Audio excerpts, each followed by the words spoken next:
প্রিয় দর্শক, মহাপ্লাবনে নূহ নবী এত বড় নৌকা কিভাবে তৈরি করলেন, এবং সেটা মাত্র একটি গাছের সাহায্যে? এবং কে সেই দানব যে একাই 10 জনের খাবার খেত? আর কেন সেই দানব নূহ নবীকে সাহায্য করেছিলেন? এছাড়াও নূহ নবীর নৌকায় কিভাবে ইবলিস শয়তান উঠলেন, এবং সে কেন শুকুর থেকে ইঁদুর সৃষ্টি করলেন, এবং সেই ইঁদুর কি করেছিল? এরপর কবুতর সেই খবর নবীকে দেওয়ার পর নূহ নবী পরে কি করলেন? এই সকল রহস্যময় ঘটনা জানবো আজকের ভিডিওতে। তাহলে চলুন শুরু করি আজকের ভিডিও।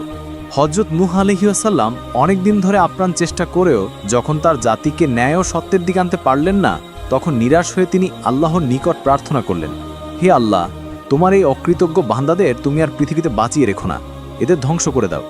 আল্লাহ তাআলা হযরত নূহ আলাইহিস সালামের আবেদন মঞ্জুর করলেন। এরপর জিবরাইল আলাইহিস সালাম এসে হযরত নূহ আলাইহিস সালামকে বললেন, হে আল্লাহর নবী, আল্লাহ তাআলা বলেছেন ভয়াবহ বন্যায় সমস্ত দেশ ডুবিয়ে কাফেরদের ধ্বংস করে দিবেন। আপনি বিশাল একখানা জাহাজ তৈরি করুন, সেটিতে আপনার ঈমানদার উম্মতদের তুলে নেবেন, সেই সঙ্গে সকল পশু পাখির এক এক জোড়া করে এবং সকল উদ্ভিদের বীজ ও চারাগাছ জাহাজে তুলে নেবেন।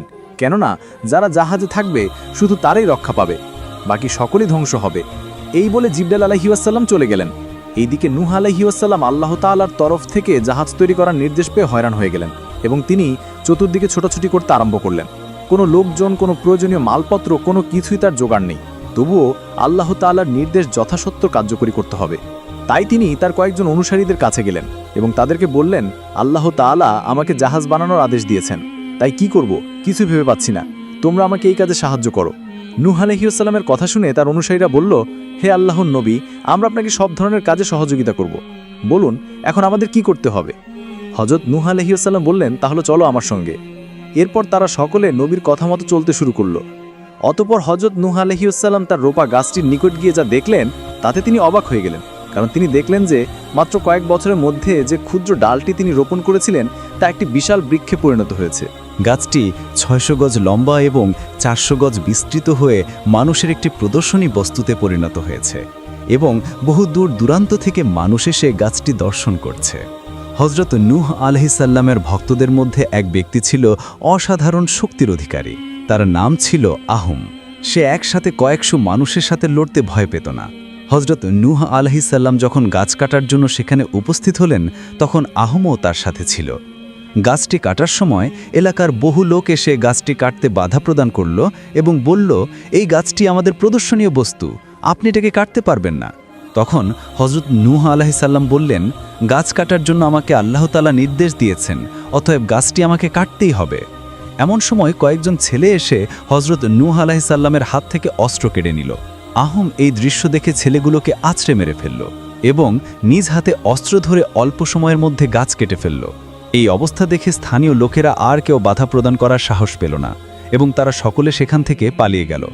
অতঃপর হযরত নূহ আলাইহিস সালাম কয়েকদিনের মধ্যে গাছ কেটে তক্তা বের করলেন এবং ছোট ছোট শাখাগুলো কেটে পেরেক তৈরি করলেন। তারপর নবীর সারা জীবনের হেদায়েতের ফসল মাত্র 40 জন উম্মত নিয়ে জাহাজ তৈরির কাজে হাত দিলেন। 1000 গজ লম্বা ও 400 গজ প্রস্থ এক বিশাল জাহাজ তৈরির পরিকল্পনা নিয়ে কাজ আরম্ভ করলেন। নবী তার উম্মতদের নিয়ে দিবারাত্র কাজ করতেন। এক্ষেত্রে আল্লাহ তাআলা ফেরেশতা দ্বারা সাহায্য করছিলেন, যাতে করে প্রতিদিনের কয়েকশো মানুষের পক্ষে যা করা সম্ভব ছিল না তা তারা সমাধান করে ফেললেন। 40 দিন কাজ করার পর দেখা গেল জাহাজের কাজ প্রায় শেষ, তবে কিছু তক্তার অভাব পড়েছে। তখন হযরত নূহ আলাইহিস সালাম আল্লাহর দরবারে আরজ করে বললেন, হে আল্লাহ, জাহাজের কাজ সম্পূর্ণ করতে হলে আরও কিছু কাছের প্রয়োজন, তিনি যেন অতি বিলম্বে তা দূর করে দেন। এমন সময় হযরত জিবরাইল আলাইহিস সালাম সেখানে হাজির হয়ে হযরত নূহ আলাইহিস সালামকে বললেন, হে আল্লাহর নবী, নীল নদের তলদেশে কিছু গাছ আছে, তা উত্তোলন করে তার দ্বারা অসম্পূর্ণ তক্তার কাজ সমাধান করুন। হযরত নূহ আলাইহিস সালাম জিবরাইলের কথা শুনে আরেক সমস্যার সম্মুখীন হয়ে গেলেন, কারণ তিনি ভাবলেন যে নদীর তলদেশ থেকে কিভাবে সে গাছ সংগ্রহ করবে। অতঃপর নূহ আলাইহিস সালাম তার উম্মতদেরকে নিয়ে পরামর্শে বসলেন। উম্মতদের মধ্যে থেকে একজন বললেন, উজবিন অবর্তমানে আমাদের দেশে আছে, সে সর্বদা সমুদ্র থেকে অনায়াসে মাছ ধরে খায়, অতএব তাকে কিছু খাবার দিলে সে সহজেই কাঠগুলো তুলে দিতে রাজি হবে। উম্মতের মুখে এমন কথা শুনে হযরত নূহ আলাইহিস সালাম তার কয়েকজন উম্মত নিয়ে উজের উদ্দেশ্যে রওনা হলেন। উজিন উনুন হযরত আদম আলাইহিস সালামের এক অপ্রতিদ্বন্দ্বী পুত্র ছিল। সে ছিল অত্যাধিক লম্বা ও ভীষণ শক্তিশালী। সে লম্বাই ছিল 3000 গজ এবং তার দেহ ছিল আনুপাতিক স্বাভাবিক। খাদ্যের অভাব ছিল তার জীবনের প্রধান সংকট, তাই নদী ও সমুদ্রে নেমে সে মাছ ধরে খেত। কথিত আছে যে সে মাছ ধরে সূর্যের তাপে শুকিয়ে সেই মাছ খেয়ে ফেলত। বুদ্ধিজ্ঞানী ছিল খুব সাদাশীতে। উজিন অনব একাধারে 6 মাস ঘুমাত এবং 6 মাস ঘুরে ফিরে খাদ্য সংগ্রহে ব্যস্ত থাকত। সে কয়েকজন নবীর যুগ পর্যন্ত বেঁচে ছিল। অতঃপর হযরত নূহ আলাইহিসসালাম তার উম্মতদেরকে নিয়ে উজের নিকট গিয়ে তাকে বললেন, হে উজিন, নীল নদের তলদেশে কিছু গাছ আছে। তুমি যদি সেগুলো আমাদের এনে দাও তাহলে তোমাকে পর্যাপ্ত পরিমাণে খাবার দেওয়া হবে। খাবারের কথা শুনে উজিন মহা খুশি। সে সঙ্গে সঙ্গে নবীর কথায় রাজি হয়ে গেল এবং সঙ্গে সঙ্গে নীল নদের দিকে রওনা করল। কিছুক্ষণের মধ্যে সে নীল নদের রূপ দিয়ে অনেক গাছ তুলে ফেলল এবং নবীর কাছে এসে বলল, এই নেন আপনার গাছ, এবার আপনি আমাকে খাবার দেন। তখন হযরত নূহ আলাইহিসসালাম তাকে 3টি রুটি দিলেন। তখন উজ রাগান্বিত হয়ে বলল, আমাকে পর্যাপ্ত খাবার দেওয়ার অঙ্গীকার করেছ, আর এখন মাত্র 3খানা রুটি দিয়ে আমার সাথে প্রহসন করছো? আমি এক্ষুনি গাছ নদীতে ফেলে দিব। উজের কথা শুনে হযরত নূহ আলাইহিসসালাম বললেন, উজিন, তুমি ব্যস্ত হও না, তুমি রুটিগুলো বিসমিল্লাহ বলে খাওয়া শুরু করো এবং একটি করে বের করে খেতে থাকো। তাতে যদি তোমার তৃপ্তি না হয় তাহলে গাছগুলো নদীতে ফেলে দিও। অতঃপর উজ নবীর কথা অনুসারে বিসমিল্লাহ বলে রুটি খেতে শুরু করলেন। তখন সে দেখল এক একটি রুটির সাইজ অনেক বড় হয়েছে এবং রুটির কোনো শেষ নেই। একাধারে সে 1200 রুটি খেয়ে ফেলল এবং হেসে দিয়ে বলল, হে নবী, তুমি আমাকে অনেক দিন পর পেট ভরে খাওয়ালে, এই জন্য তোমাকে অশেষ ধন্যবাদ। আগামীতে আরও যদি কোনো কাজে আমাকে প্রয়োজন হয় তবে এভাবেই খাবারের ব্যবস্থা করো, আমি আনন্দে তোমার কাজ করে দেব। উজ দেখল তার পূর্বে 3খানা রুটি সম্পূর্ণ অক্ষত আছে। সে তখন হযরত নূহ আলাইহিসসালামকে বলল, এই রুটি 3খানা আমি নিয়ে যাব।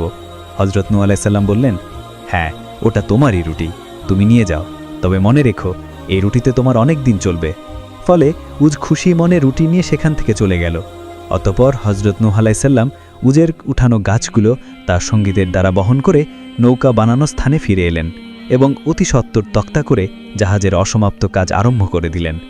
সপ্তাহখানেকের মধ্যে তিনি জাহাজের সম্পূর্ণ কাজ সমাধান করে ফেললেন। এদিকে দেশের হাজার হাজার মানুষ জাহাজ নির্মাণের খবর শুনে প্রতিদিন দেখতে আসত এবং বিদ্রূপের হাসি দিয়ে বলতো, এ নবী মরুভূমির মধ্যে জাহাজ তৈরি কাজটি একটা হাস্যকর ব্যাপার ছাড়া আর কি হতে পারে। এই বলে তারা আবার সেখান থেকে চলে যেত। অতঃপর জাহাজ নির্মাণের কাজ সমাপ্ত করে হযরত নূহ আলাইহিসসালাম আল্লাহ তাআলার পরবর্তী নির্দেশের অপেক্ষা করতে লাগলেন। এভাবে কয়েকদিন পার হয়ে গেল। হঠাৎ একদিন দেখা গেল কারা যেন রাতের অন্ধকারে জাহাজের মধ্যে পায়খানা প্রসব করে সর্বনাশ করেছে। হযরত নূহ আলাইহিসসালামের আর বুঝতে বাকি রইল না এটা কাদের কাজ। তিনি দুর্বল, এদের সাথে মোকাবেলায় অগ্রসর হওয়া তার পক্ষে সম্ভব নয়, তাই তিনি আল্লাহ তাআলার দরবারে নালিশ করে রাখলেন। অন্যদিকে বিধর্মীয়া আলোচনা করল যে প্রতিদিনই তারা নৌকায় মলমূত্র করে আসবেন, তাই তারা উল্লাস করে জাহাজে পায়খানা করতে আরম্ভ করল। দিন দিন তাদের সংখ্যা বৃদ্ধি পেল। এখন শুধু রাতেও নয়, দিনের বেলাতেও দলে দলে মানুষ এসে জাহাজে পায়খানা প্রসাব করে যেতে থাকে। একাধারে 15 দিন যাবত এভাবে চলার পর দেখা গেল পায়খানা ও প্রসাবের জাহাজ প্রায় ভর্তি হয়ে গেছে। হযরত নূহ আলাইহিসসালাম মাঝে মাঝে এসে দূর থেকে এই দৃশ্য দেখে যান এবং বুক ভাসিয়ে কাঁদতে থাকেন। অতঃপর একদিন এক অন্ধ ব্যক্তি জাহাজে পায়খানা করার সময় পা ফুসকে জাহাজের মধ্যে পড়ে যায় এবং মলমূত্রের মধ্যে একেবারে ডুবে যায়। তারপর সেখান থেকে উপরে উঠে সে দেখে তার চোখের অন্ধত্ব দূর হয়ে গেছে, তার চেহারা ও সৌন্দর্য পুরো বদলে গেছে। এমন ঘটনা দেখে সে দ্রুত সেখান থেকে পালিয়ে তার গোত্রীয়দের কাছে হাজির হয়।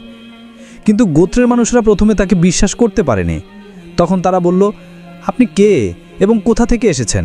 তখন সে ব্যক্তি বলল, আমি সেই অন্ধ ব্যক্তি, আমি নূহ আলাইহিসসালামের নৌকায় পায়খানা করতে গিয়ে পা পিছলে হঠাৎ মলের ভিতরে পড়ে যায়। যখন আমি সে মল থেকে উঠে আসি তখন দেখি আমার শরীর পুরো বদলে গেছে। তার মুখ থেকে এমন কথা শুনে নানান রকম পরীক্ষা নিরীক্ষা করে তারা বুঝতে পারল যে এই সেই অন্ধ ব্যক্তি।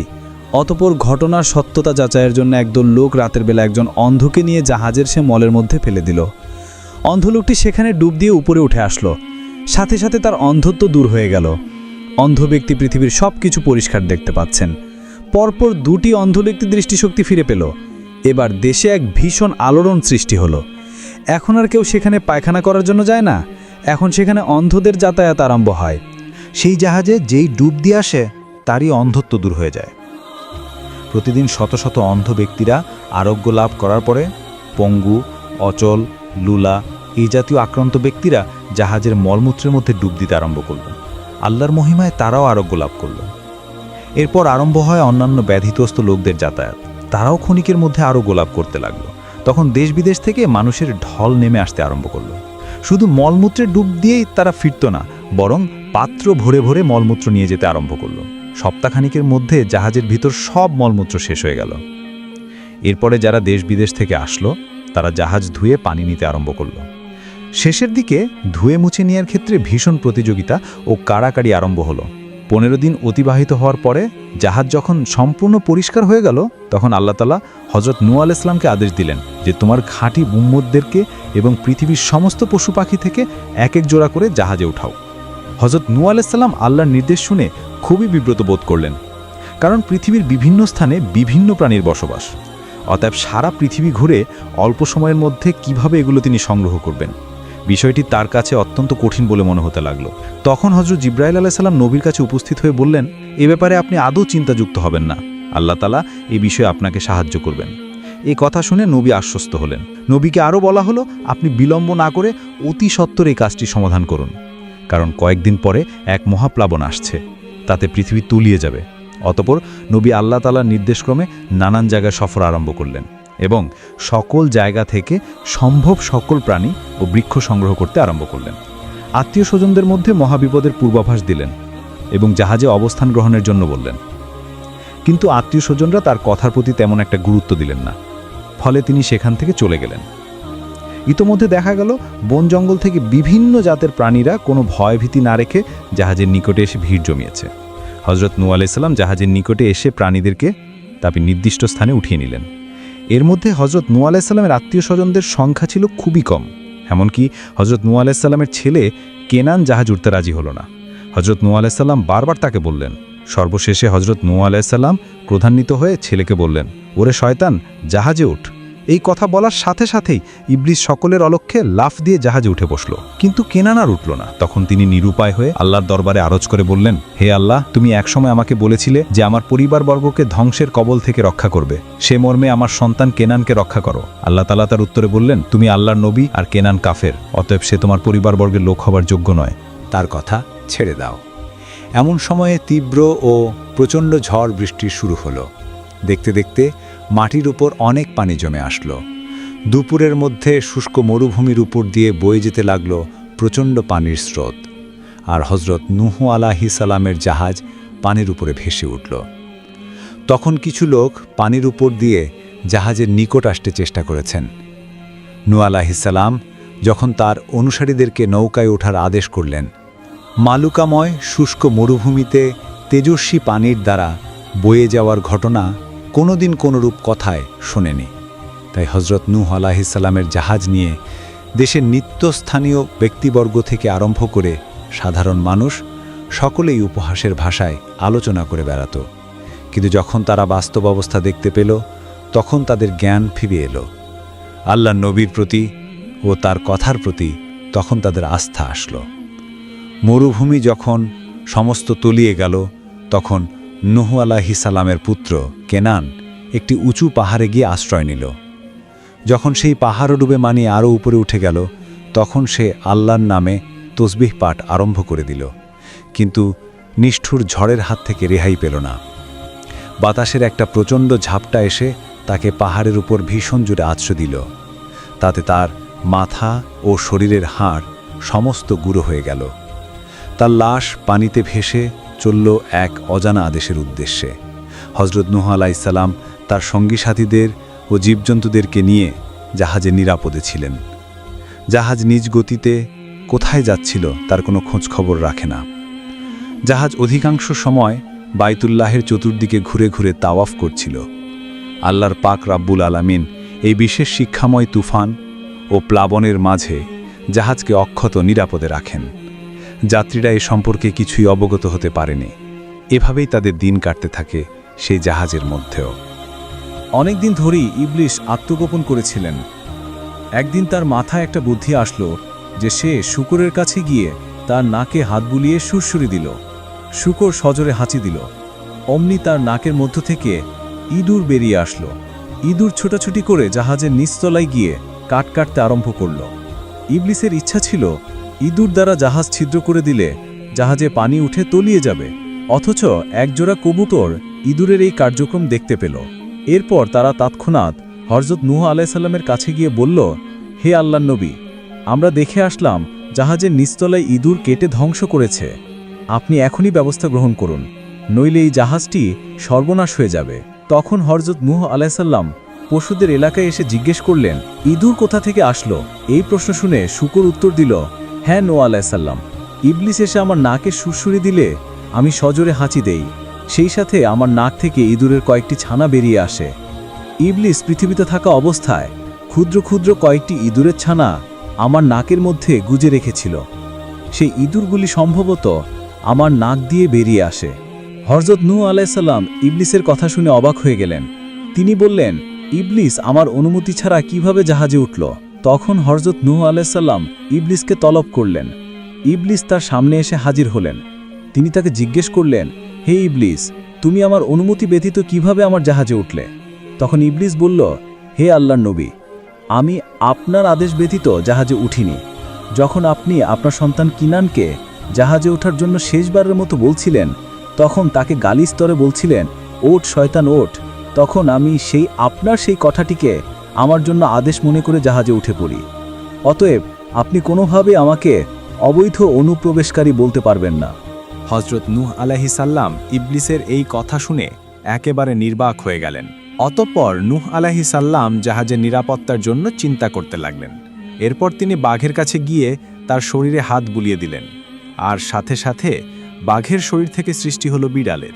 অতঃপর তিনি বিড়ালকে হুকুম দিলেন, হে বিড়াল, ইঁদুরকে আমার নিকট ধরে আনো। হযরত নূহ আলাইহিসসালামের আদেশে বিড়াল ইঁদুরকে ধরে নূহ আলাইহিসসালামের সামনে উপস্থিত করল। ইঁদুরগুলো নূহ আলাইহিসসালামের সামনে উপস্থিত হয়ে কাকুতি এবং মিনতির সাথে আরজ করল, হে আল্লাহর নবী, আমরা ইবলিসকে জাহাজের একজন গুরুত্বপূর্ণ ব্যক্তি মনে করেছিলাম। সে আমাদেরকে জাহাজ কাটার আদেশ দিয়েছিল। তার আদেশেই আমরা জাহাজ কাটা আরম্ভ করি। এখন আমরা আমাদের ভুল বুঝতে পেরেছি। অতএব আমাদের ভুলার জন্য আপনি আমাদের ক্ষমা করে দিন এবং আল্লাহর দরবারে আমাদের জন্য ক্ষমা প্রার্থনা করুন। হযরত নূহ আলাইহিসসালাম ইঁদুরের কথা শুনে বুঝতে পারলেন ইঁদুরের কোনো দোষ নেই, সব দোষ ছিল ইবলিসের। তাই তিনি তাদেরকে ক্ষমা করে দিলেন। এদিকে দীর্ঘ 40 দিন যাবৎ আকাশ থেকে অবিরাম বৃষ্টি বর্ষিত হতে লাগল এবং মাটি ফুঁড়ে পানি উঠতে লাগল। যখন সারা পৃথিবী পানির অতলতলে তলিয়ে গেছে, তখন শুধুমাত্র হযরত নূহ আলাইহিসসালামের জাহাজখানি ছোট্ট একটি কচুরিপানার ন্যায় উপরে ভাসমান ছিল। দিগন্তহীন জলরাশির মাঝে আর কোনো কিছুরই অস্তিত্ব ছিল না। হযরত নূহ আলাইহিসসালামের জাহাজটি একটানা 6 মাস 8 দিন পানির উপর ভেসেছিল। তারপরে আল্লাহ তাআলা আসমানকে বৃষ্টি বর্ষণ বন্ধ করতে বললেন এবং জমিনকে পানি গ্রাস করতে বললেন। তখন ধীরে ধীরে পানি কমতে আরম্ভ করল এবং বাতাসের গতি স্তব্ধ হয়ে আসলো। এই সময় হযরত নূহ আলাইহিসসালামের জাহাজটি জুদি পর্বতে এসে স্থির হলো। আস্তে আস্তে অন্যান্য পর্বতমালার চূড়াগুলো দৃশ্যমান হতে লাগলো। এই সময় হযরত নূহ আলাইহিসসালামের জাহাজটি যদি পর্বতে এসে স্থির হলো, আস্তে আস্তে অন্যান্য পর্বতমালার চূড়াগুলো দৃশ্যমান হতে লাগলো। হযরত নূহ আলাইহিসসালামের জাহাজ পর্বতে এমনভাবে আটকে গেল যাতে সকল প্রাণীর ওঠানামা করা সহজ হয়ে যায়। এরপর হযরত নূহ আলাইহিসসালাম তার উম্মতদেরকে সহকারে সেই পর্বতের চূড়ায় অবতরণ করলেন, কিন্তু তাদের কাছে পৃথিবীর অবস্থা সম্পর্কে এখনও কোনো সংবাদ ছিল না। তাই হযরত নূহ আলাইহিসসালাম পৃথিবীর অবস্থা পর্যবেক্ষণ করার জন্য কবুতরকে পাঠালেন। নূহ আলাইহিসসালামের আদেশ পেয়ে কবুতর পৃথিবীর জমিনে অবতরণ করল এবং সে দেখতে পেল পৃথিবীর জমিন থেকে পানি শুকিয়ে গেছে। এরপর সে আল্লাহর নবীকে গিয়ে বলল, হে আল্লাহর নবী, পৃথিবীর জমিন থেকে পানি শুকিয়ে গেছে, এখন পৃথিবীর জমিন বসবাসের উপযুক্ত হয়ে উঠেছে। কবুতরের কাছ থেকে সংবাদ লাভ করার পরে হযরত নূহ আলাইহিসসালাম তার উম্মত সহকারে পৃথিবীর জমিনে অবতরণ করেন এবং অন্যান্য জীবজন্তুদেরকেও তিনি নামিয়ে দিলেন। পৃথিবীর বিভিন্ন জীবজন্তুরা হযরত নূহ আলাইহিসসালামের নৌকা থেকে নেমে নিজ নিজ গন্তব্যের উদ্দেশ্যে যাত্রা করে। আল্লাহর নবীর উম্মতেরা পৃথিবীর জমিনে চতুর্দিকে তাকিয়ে দেখতে লাগলেন। তারা দেখলেন পৃথিবীর জমিনে কোথাও কোনো কিছুর চিহ্ন মাত্র নেই, সর্বত্র পরিষ্কার হয়ে গেছে। এমন সময় ইবলিস হযরত নূহ আলাইহিসসালামের কাছে এসে বললেন, হে নবী, আপনি আমার অনেক বড় উপকার করেছেন এবং আমার জীবন রক্ষা করেছেন। এজন্য আপনি আমাকে বলুন, আমি আপনার কি খেদমত করতে পারি? হযরত নবী হযরত নূহ আলাইহিসসালাম বললেন, হে ইবলিস শয়তান, তুমি আমার সামনে থেকে বিদায় হয়ে যাও, তোমার কোনো খেদমত আমার প্রয়োজন নেই। আল্লাহর নবীর এই কথা শুনে ইবলিস আবার বললেন, হে আল্লাহর নবী, আমি আপনার কোনো ক্ষতি করতে চাই না। যেহেতু আপনি আমার একটি উপকার করেছেন, তাই আমিও আপনার একটি উপকার করতে চাই। তখন হজরত নূহ আলাইহিসসালাম ইবলিসকে বললেন, আচ্ছা, পৃথিবীর যখন কোনো মানুষকেই তুমি রেহাই দাওনি, তখন তুমি আমার কি ক্ষতি করেছো বলতে পারো? শয়তান বলল, নবী, আপনার কোনো ক্ষতি সাধনের চেষ্টা আমি কখনোই করিনি। তবে একদা রাত্রিবেলায় উট পাখির গোশত দিয়ে উত্তমরূপে খাওয়া দাওয়া সেরে আপনি ঘুমিয়ে গিয়েছিলেন। সেদিন আমি আপনার ঘুমের গভীরতা সৃষ্টির জন্য নানা রঙের স্বপ্নে আপনাকে বিভোর করে রেখেছিলাম, যাতে করে আপনার নামাজ কাজা হয়ে যায়। হজরত নূহ আলাইহিসসালাম এই কথা শুনে বললেন, আস্তাগফিরুল্লাহ, আমি আর জীবনে পেট ভরে ভাত খাবো না। শয়তান নবীর কথা শুনে বলল, আস্তাগফিরুল্লাহ, আমিও আর মানুষকে সত্যি কথা বলবো না। এরপরে হজরত নূহ আলাইহিসসালাম ইবলিসকে বললেন, এখন তুই যা, তোর আর আমার কোনো খেদমতের প্রয়োজন নেই, ইনশাআল্লাহ আগামীতেও প্রয়োজন হবে না। তখন শয়তান বিদায় হয়ে গেল। অতঃপর হজরত নূহ আলাইহিসসালামের সন্তানেরা ও তার উম্মতেরা পুনরায় পৃথিবীতে বসবাস করতে লাগল। আল্লাহর নবী হজরত নূহ আলাইহিসসালাম একাধারে 950 বছর জীবিত থেকে দিনের প্রচার করে যদি পাহাড়ে ইন্তেকাল করেন এবং সেখানে মসজিদের পাশেই তাকে দাফন করেন। এই ছিল আমাদের আজকের ভিডিও। ভিডিওতে কোনো ভুল থাকলে অবশ্যই কমেন্ট করে জানাবেন। সেই সাথে আমাদের ভিডিওতে একটি লাইক দিয়ে চ্যানেলটিকে সাবস্ক্রাইব করে পাশে থাকবেন।